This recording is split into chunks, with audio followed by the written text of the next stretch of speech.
Hi, this is a quick update on how I am going with my To the Stars trilogy by Harry Harrison.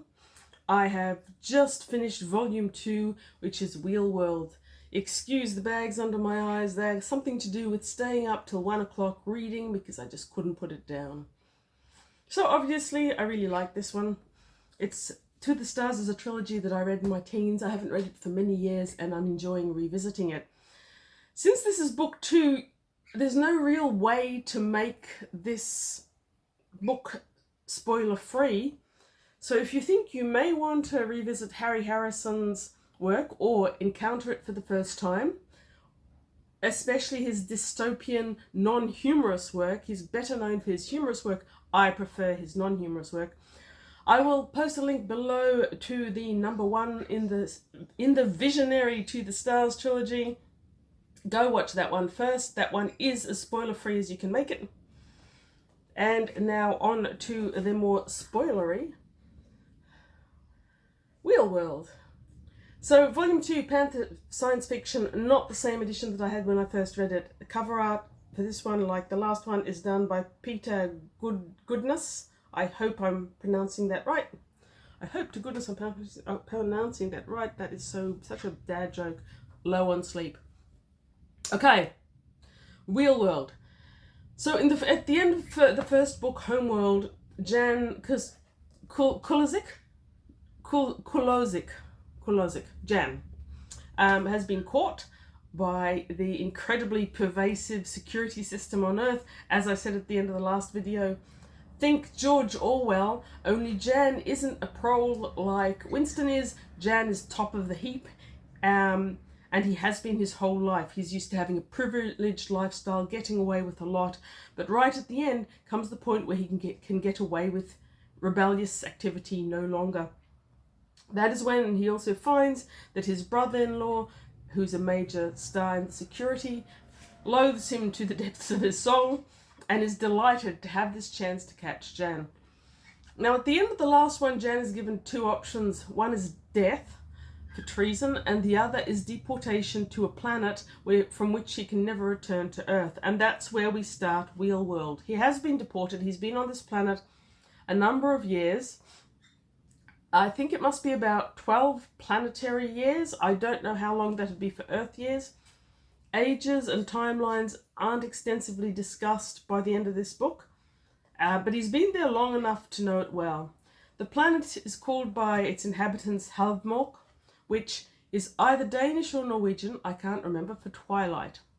And the way Harry Harrison sets up this planet to begin with is amazing. So you've got a planet that's slightly larger than Earth, but a bit less dense. And it has got an acute axial tilt. So if Earth has got a tiny tilt, Halvmork has a 40 degree tilt. And it's also got an elliptical orbit.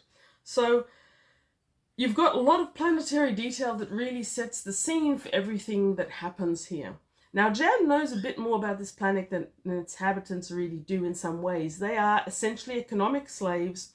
They have no democracy, a little education, and very little contact with the outside world. They're ruled by family heads who have all the control.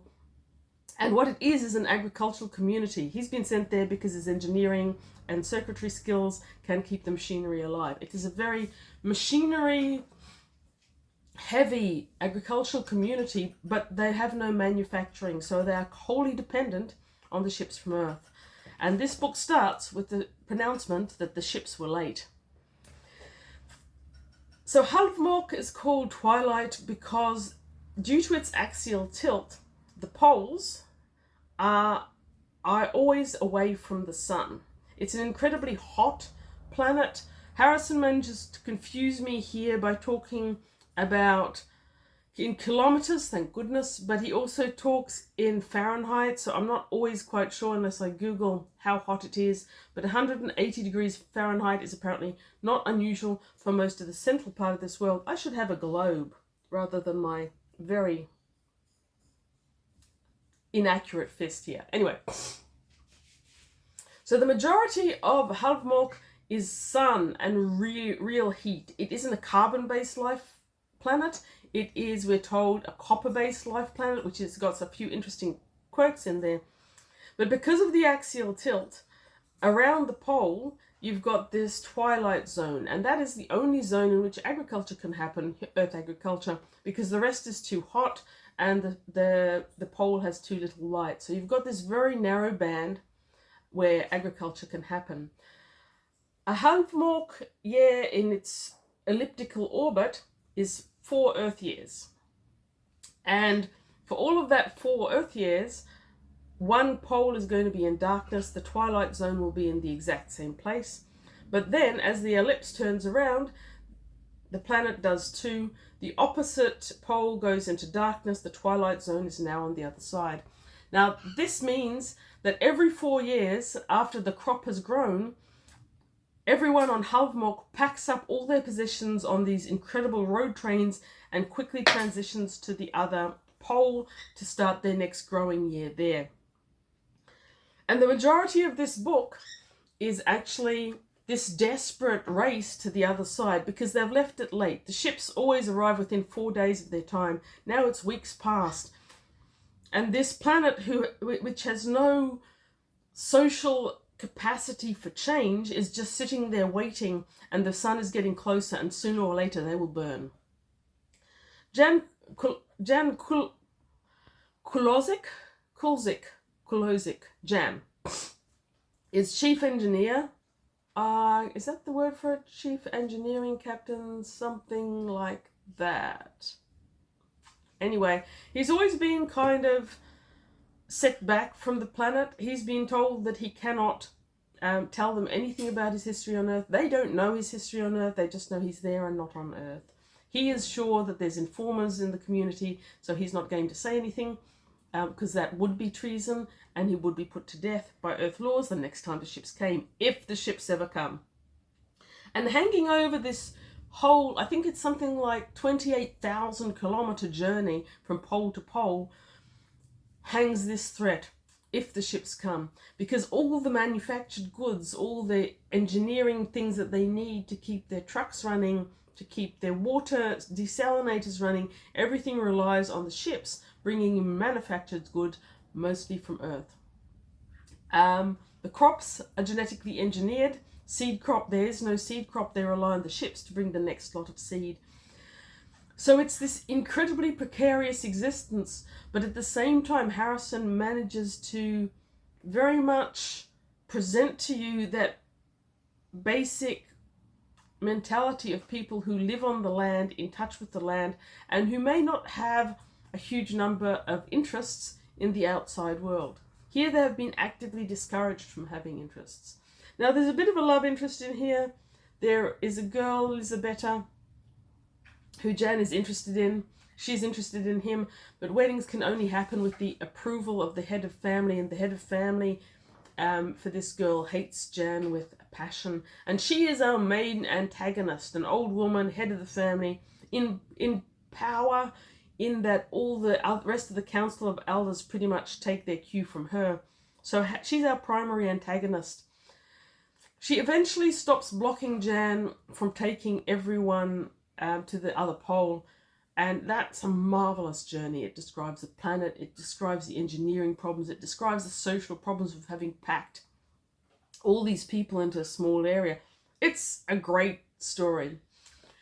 At times it reminded me a little bit of Christopher's Inverted World in that you've got this perpetual journey mentality, but in terms of the writing, Harry Harrison's writing is more accessible and less lyrical. His characters are more imminent and real, and their problems and feelings are more relatable for the reader, in my opinion. Christopher wasn't really going for character, he was going for huge worldview. I'm not talking about that book now. So when Jan manages to reach the other pole, he insists that the trains turn around, empty of people and possessions, go back and retrieve as much corn as they possibly can, because the ships are going to come, they're going to need the food, there will be people starving in the absence of this corn. He has to fight to do that. Things get difficult. I'm not going to tell you too much about how that goes. There are more deaths. There have been some deaths coming down for which he's being blamed. And he realizes that he's going to have a lot of problems when he gets back, specifically from this one elder on the council. But they make the second journey, they retrieve the rest of the corn, they make it back to the pole. Again, that's a much more concise journey in terms of story time because we've already done it once. The only hurdles that they do in the second journey are new ones to us. Enough said. When they make it back to the pole, of course, the antagonist is waiting for Jan. She has him arrested for treason. He is on the brink of going to the dock, as it were, when all of a sudden, Deus Ex Machina, but we knew they were coming, didn't we? The ships arrive and they prevent him from being executed. And that will take us into the next book, because the next book, the third in the trilogy, is Halvmork. Halvmork has just found out pretty much the rest of the universe exists, but Jan has just found out that the rebellion that he was part of before leaving Earth has now spread. Most of the stars and the colonies are now free, but Earth is a last holdout. Jan is now considers himself part of Halvmork. He's married to Elisabetta. They have a child on the way. He is willing to negotiate fiercely for his planet. His planet needs education, it needs contact with the rest of the world, and it desperately needs machine parts if it's going to continue to produce food. He is putting himself forward at the end of this book as an ambassador to go to the stars and represent Halvmork. And that is on to the third, which is Star World, and which I think I'm going to start pretty promptly. I might take a palette cleanser of a short story, but I'm loving this series so much that I really don't want to put it down. Okay, thank you for watching.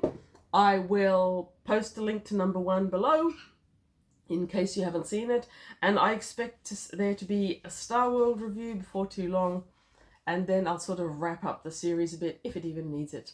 Thank you very much for watching. Read good books.